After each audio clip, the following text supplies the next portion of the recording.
Finath River could very well be the last big challenge in this run. We will see if it ends up being that, but it could very well be just that. Finath River, unlike most of the other scripted battles in this game, scales up with your level. So the higher level you are going in, the more threatening the enemies are in this fight. It is impossible to power level past this battle. This is a battle with almost all chocobos. There is a chance for you to get a pig enemy, an Uribo or a Uribo.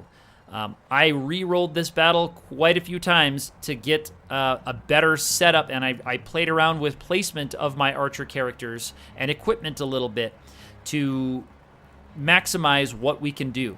The biggest handicap of this battle really is that Ramza starts in harm's way. Ramza has a fixed position right there in that middle tile. No matter where you put him on the formation screen, he is always going to be standing right there. Which means that he is, if there's a red chocobo in a certain position, he is in range to get hit with a choco meteor on turn 1. You saw my other archer there was also in position to get hit by a choco meteor on turn 1. Normally, 2 hits in the first round would be a reset for me. I did keep going on this one. Choco meteor, unfortunately, is unblockable. It's unevadable.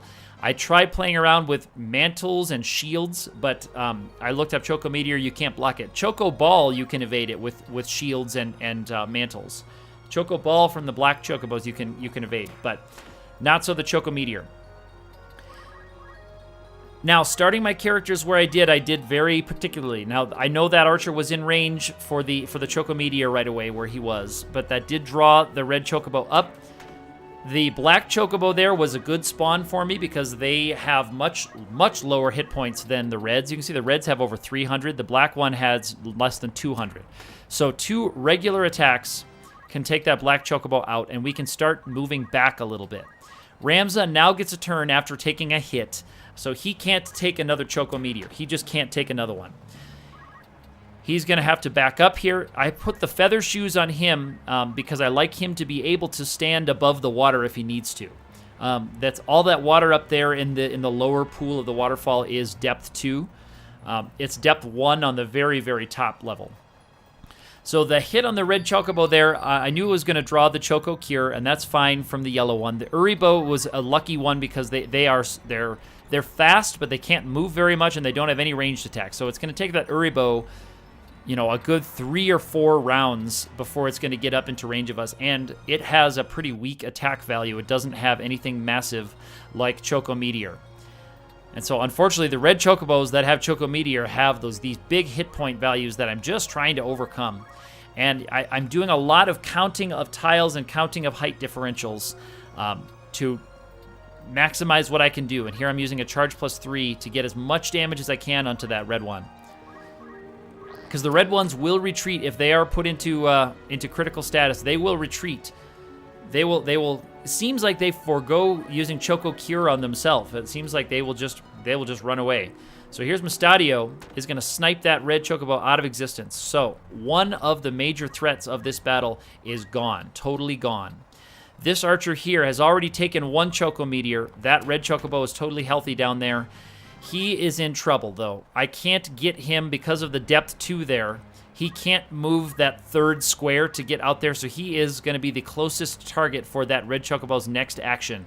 He is in the line of fire. He is likely going to take the next Choco Meteor and die. That's going to start a timer. Now, when I was playing this battle, I made a decision that if I lost one of these generics, I was going to accept that loss of a generic because I know I have Orlando coming here pretty soon. I plan to try to use him as an archer just because I like having Orlando. So I planned to sacrifice that unit if we were not able to beat this one before he got all the way down. That red chocobo there is weak. He is a couple hits away, maybe 1 good solid charged up hit depending on compatibilities. I'm trying to see if I can get someone in range of him quickly, because if he gets another turn, he could take out Ramza. Ramza is well within range of a Choco Meteor. So I'm trying to see what I can do to get that red chocobo taken care of. I don't so much care about the yellows. I don't care about their pecks. They're going to do 60, 70 some damage to us. Ramza can take one more peck. I don't care about the pig. The pig can do whatever it pleases. And I'm double checking its name. And that is Tukros. Primos is one of the yellows, but he is in range of moving up and attacking Ramza. So if I'm charging, I'm likely going to get a boosted damage charge attack into Ramza, which could maybe kill him. I didn't want to take a chance. So we're going to do this. It puts that red chocobo in critical, which I'm hoping will make it retreat if it gets another action. I'm hoping will make it retreat if it gets another turn. So this one goes for the choco attack. It gets a critical and actually almost kills Ramza outright. That probably, would have been close to a reset on this battle. Now I've got this critical red chocobo, and I'm trying to find a way to get over there to pop it out.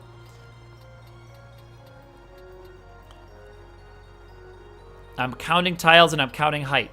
Now I'm looking at, I'm also considering with that yellow chocobo, if I get that yellow chocobo into critical, sometimes they will do their choco cure before they move. So if you have a character around them, when they do their choco cure, they very well could be cured by that. I don't know exactly precisely what makes that happen, so I'm not super confident in relying on it happening. It's just something that I've seen happen before, and I'm not sure if I can recreate it if I need to. So I end up moving up here because I didn't see any way that I could get him into range of the red chocobo down there.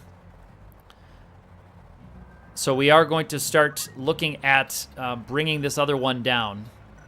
And this one is Aegea and Primrose. The A one is the pig, and then that is Tukros, the red. So I'm checking our order. I am able to do a charge attack before any of the chocobos go. And even that one, which is after the red one goes, I probably could have been safe doing, although I didn't want to take any chances. So here comes the Uribo. He's just going to move up. There's nothing more he can do. Nothing more he can do. A charge +1 will fire before the red chocobo goes off. And can I get in position to take him out before he gets a turn? The water there is depth 1, which actually makes my height a height of 8, I believe. And I saw that happen to me before. So I'm not at height 9. I think I'm at height 8 right there. So I had to consider that as I moved Mustadio, but there goes the red chocobo. So at this point, it's all about getting these guys down before Ramza dies, and Ramza has to have his timer ticking, because I've already committed to letting, it looks like it's Chamberlain over there dead on the other side. I already said, goodbye, Chamberlain. I know you're high level. I know you're awesome. You've been good to me. But this battle, I had to re-roll it so many times. I was just going to continue this run if I lost him. Again, because Orlando is joining so soon, and I will likely need to replace a unit anyway when Orlando comes rolling in.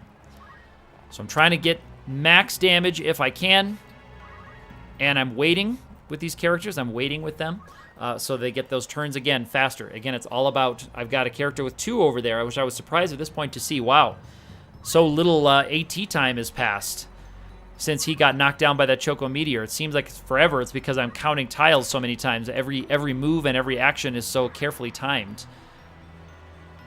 So here comes this Chocobo, and he's going to put the finishing touch on Ramza, which makes it 3-on-2.